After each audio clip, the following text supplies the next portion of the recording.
The Undecided Rattlesnake.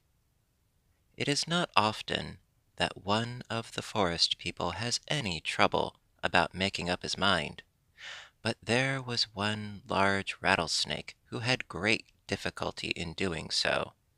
She lived in the southern edge of the forest, where the sunshine was clear and warm, and there were delightful crevices among the rocks in which she and all her friends and relatives could hide. It seemed very strange that so old a snake should be so undecided as she was. It must be that she had a careless mother who did not bring her up in the right way. If that were so, one should indeed be sorry for her. Still, even that would be no real excuse, for was she not old enough now to train herself? She had 7 joints in the rattle on her tail, and an 8th one growing, so you can see that she was no longer young, although, being healthy, she had grown her new joints and changed her skin oftener than some of her friends. In fact, she had grown children of her own, and if it had not been that they took after their father, they would have been a most helpless family. Fortunately for them, their father was a very decided snake. Yes, it was exceedingly lucky for them. It may not have been such a good thing for him. His wife was always glad to have things settled for her, and when he said, "We will do this," she answered, "Yes, dear." When he said, "We will not do that," she murmured, "No, dear." And when he said, "What shall we do?" she would reply, "Oh, I don't know. What do you think we might better do?" He did not very often ask her opinion, and there were people in the forest who said he would never have talked matters over with her if he had not known that she would leave the decision to him. Now this is a bad way in which to have things go in any family, and it happened here as it would anywhere. He grew more and more selfish from having his own way all of the time, and his wife became less and less able to take care of herself.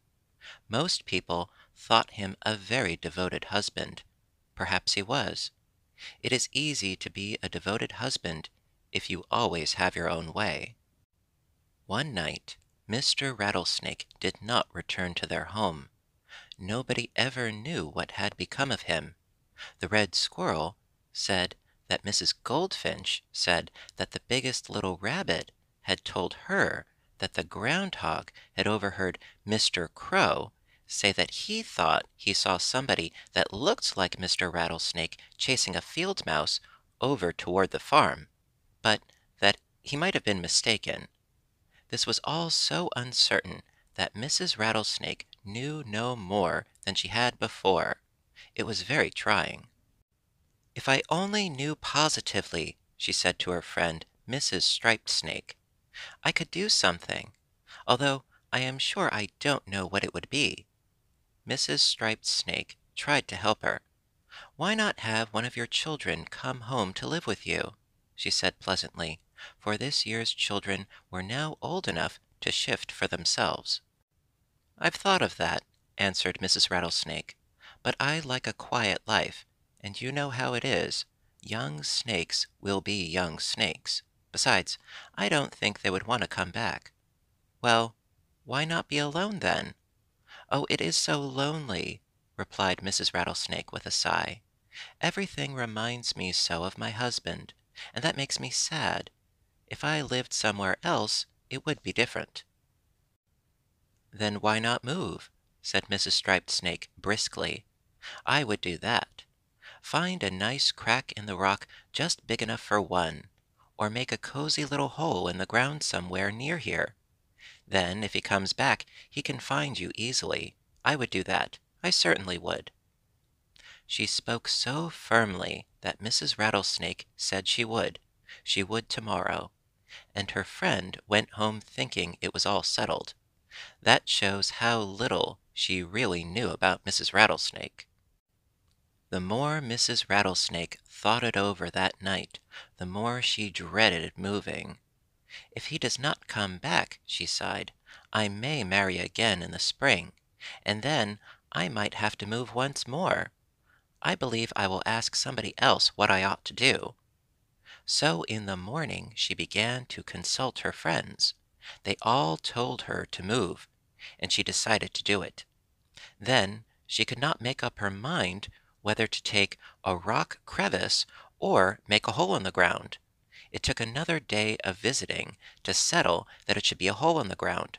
A fourth day was spent in finding just the right place for her home, and on the fifth day she began work. By the time the sun was over the tree tops, she wished she had chosen some other place, and thought best to stop and talk to some of her friends about it. When she returned, she found herself obliged to cast her skin, which had been growing tight and dry for some time. This was hard work, and she was too tired to go on with her homemaking, so she lay in the sunshine and admired her beautiful, long and shining body of reddish brown spotted with black. Her rattle had 8 joints now, for when a rattlesnake casts the old skin, a new joint is always uncovered at the end of the tail.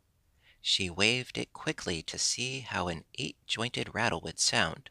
"Lovely," she said, "lovely, like the seeds of the wild cucumber shaking around in their dry and prickly case."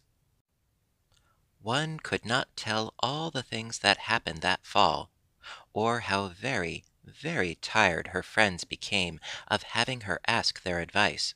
She changed her mind more times than there are seeds in a milkweed pod, and the only thing of which she was sure of was eating. When there was food in sight, she did not stop for anybody's advice. She ate it as fast as she could, and if she had any doubts about the wisdom of doing so, she kept them to herself. When winter came, she had just got her new home ready, and after all, she went when invited to spend the winter with a cave party of other snakes. They coiled themselves together in a great mass and slept there until spring. As the weather grew warmer, they began to stir, wriggling and twisting themselves free. 2 bachelor snakes asked her to marry. One was a fine old fellow with a 12-jointed rattle. The other was just her own age. "To be sure I will," she cried, and the pits between her nostrils and her ears looked more like dimples than ever. "Only you must wait until I can make up my mind which one to marry." "Oh, no," they answered. "Don't go to all that trouble. We will fight and decide it for you."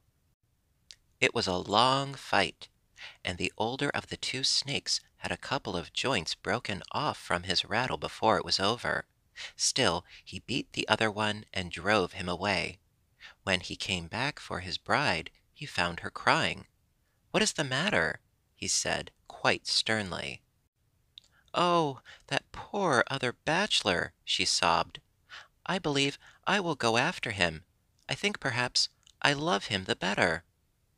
"No, you don't, Mrs. Rattlesnake," said the fine old fellow who had just won the fight. "You will do no such thing. You will marry me and never speak to him again. When I have lost 2 joints of my rattle in fighting for you, I intend to have you for myself.